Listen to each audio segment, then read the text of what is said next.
In the fall of 1987, local news channel WSB-TV2 of Atlanta, Georgia was attempting to fill a scheduling gap in their Sunday morning lineup. After a few solicitations by local business owners, they decided to allow the young Reverend Marley Sachs to take the available hour block to do a religiously themed show. It premiered October 18th with little promotion. The show was standard religious fare and consisted of the Reverend sitting in a simple chair reading passages from the Bible to the camera and discussing their interpretation and significance to our modern, day-to-day life. The show received a reasonable number of viewers and continued to be shown into early December. It was then that the studio began to receive extremely strange complaints from the viewers of Words of Light with the Reverend Marley Sachs. The calls were from women, and women only, who vaguely referred to uncomfortable feelings they had at very specific intervals during the program. They described feelings of nausea, back pain, dizziness, and blurred vision. These callers, for no discernible reason, were convinced that it was the viewing of the program that was causing these symptoms. It was later determined after 3 weeks of complaints that these feelings were happening at roughly 12-minute intervals during the course of the program. The small studio staff checked all recording equipment, both audio and video, and found nothing faulty. When the Reverend was made aware of these incidents, he merely shrugged and stated, cryptically, that some can't handle the voice of God.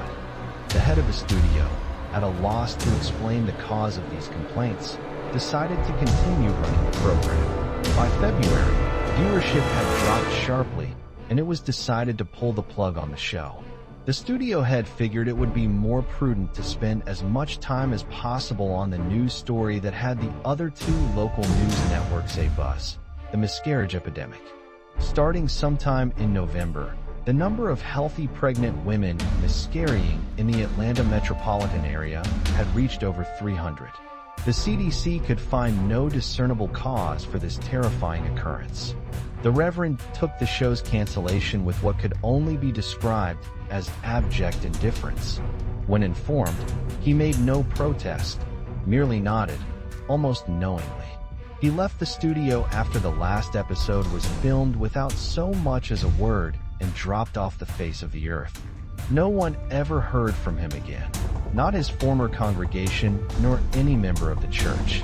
The studio moved on, filling the slot with an infomercial, and continued to concentrate on the miscarriage story.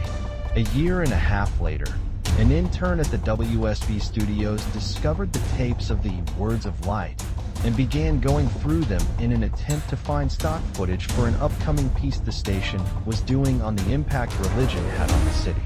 The Atlanta incident, as the miscarriage epidemic became known in medical journals, petered out 3 months after the studio canceled Reverend Sachs' show and had already began to fade from the public consciences. One of the still frames of the severed head. As the intern went through the tapes, he accidentally made a disturbing discovery about the footage. While attempting to stop one recording at 10 minutes and 45 seconds, he mistakenly jammed the fast-forward button down. While the footage whizzed by, he attempted to pry up the button with a screwdriver. Just as he succeeded, the tape stopped at 32 minutes and 1 second. The intern actually fell out of his chair when he looked up at what was frozen on the screen. The image of a badly decomposed, severed head filling up the entire frame. After he collected himself, he moved the film back a few frames, then forward, and realized that his mind was not playing tricks on him. He began going through the rest of the recording and soon discovered that at exactly 12-minute intervals, the image would appear for 1 frame. Thinking it some practical joke being played on the new guy, he presented it to one of the film technicians, ready to be mocked. The technician was just as puzzled as him. No one had touched the footage since the cancellation of the show. After the studio had closed for the night, the intern convinced the tech to help him go through all the tapes of the Words of Light. They discovered that every single episode had this same horrifying anomaly. They also realized that as the show progressed, the image had become more disgusting, as maggots began to eat away at the loose flesh and pieces of hair and skin seemed to fall off exponentially. The tech made clear to the intern that what they were seeing was technically impossible, since the film itself showed absolutely no signs of splicing. And he himself had been at every filming of the show and knew of no time when this image could have been inserted into the frame. All of this was presented to the studio head, who, fearing some kind of backlash over allowing this to get on the air, ordered all the tapes destroyed. He told the intern and tech that he had no interest in knowing who did it at this point, only that covering their collective asses is all that's important now. He demanded that they mention this to no one. The tech easily moved on, remembering the incident as a darkly funny personal anecdote, but the intern wouldn't let it go. He made copies of as many tapes as he could before they were wiped, and took them to see if he could find anything else in them that might point to who did this or why they would. A week later, he attempted to rope the tech into helping him again, saying that he believed he had discovered something even more disturbing than the images themselves. When the single frames were edited together in chronological order, the head's mouth appeared to be moving, as if trying to form words. The tech, fearing for his job, told him to get rid of the copies and not talk about it again. A week later, police responded to a 911 call made by an elderly woman in one of the Atlanta suburbs at dusk. She had heard horrible noises coming from her next-door neighbor's house, where a young couple lived. She told the emergency responder that the wife was pregnant and that she was terrified that something had happened.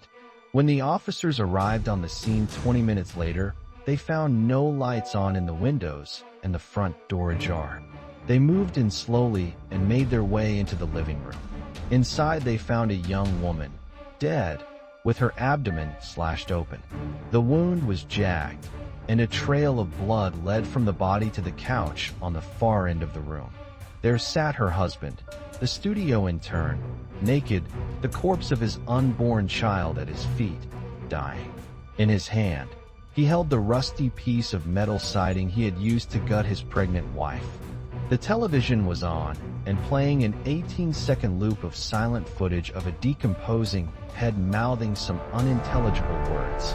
The story at the police precinct to this day goes that the intern kept saying under his breath, over and over again as they led him away. The Light of God calls them. Written by RoboKai, originally uploaded on January 27th.